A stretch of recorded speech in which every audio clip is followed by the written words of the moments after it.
අම්බෝ මල වදයක් ඔප්ප ඉස්කෝලේ වැඩක්වත් කරගන්න නැහැ. කොයි වෙලාවෙත් මොනාරි වැඩක් කියාගත්ත ගමන්මයි. අම්බෝ මොකද මේ කාටද උච්චර දාගෙන බයින්නේ? නෑ මේ සීයේ එක්ක බෑ. විනාඩියක් ඉන්න දෙන්නේ නැහැ.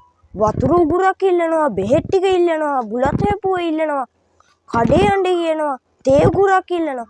මල වදයක්. ඔව් නේ. හරි වදයක් නේ. ඔව්වනේ. ඉස්කෝලේ වැඩ කරන වෙලාවමදී වුණාම මමනේ ගිහිල්ලා ගුටි කන්නේ. සීයා නෙමෙයිනේ ගුටි කන්නේ. අනේ මේ මල්ලි හරි ලස්සන ඔයා හැදෙන විදිය. අම්මා කියපු ඒවා අමතක වෙලාද? අපි ඉස්සර පුංචි කාලේ අම්මයි තාත්තයි වැඩට ගියාම ආච්චි සීයයිලා අපිව බලාගත්තේ. ඒ කාලේ එයාලටත් විනාඩියක්වත් නිදහසක් තිබුණේ නෑලු. ඒත් ඒ ඔක්කොම පැත්තකට දාලා අපි වෙනුවෙන් ආදරෙන් අපිව බලාගත්තා. ඒගොල්ලෝ කරපු ඒ කැපවීම වලට ඔයා ඔය කරන වැඩ දූවිල්ලක්වත් සමාන වෙන්නේ නෑ.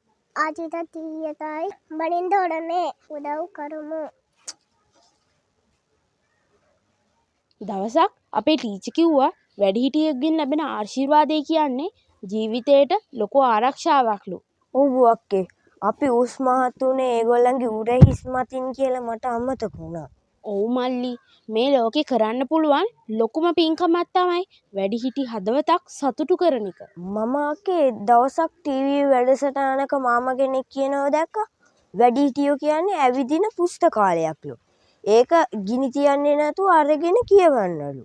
ඔව් මල්ලි වැඩිහිටියෝ දුක් මහන්සි වෙලා ගොඩනගපු සංස්කෘතිය නම් මාර්ගය මත තමයි අද අපි මේ බයක් සැකක් නැතුව ඇවිදින්නේ. මල්ලි ගසක පැවැත්මට ඒ ගහේ මුල් කොච්චර වැදගත්ද ඊටත් වඩා වැදගත් පවුලකට වැඩිහිටියෝ. ඇත්ත තමයි අක්කේ. මට සමා වෙන්න. මීට පස්සේ මගේ වැඩ පවා පැත්තකට දාලා අපේ සීයට වගේම අනිත් හැම වැඩිහිටියෙක්ටම උදව් කරනවා. අන්න හරි මල්ලි. අද ඉඳන් අපි ඒක වගකීමක් කරගමු.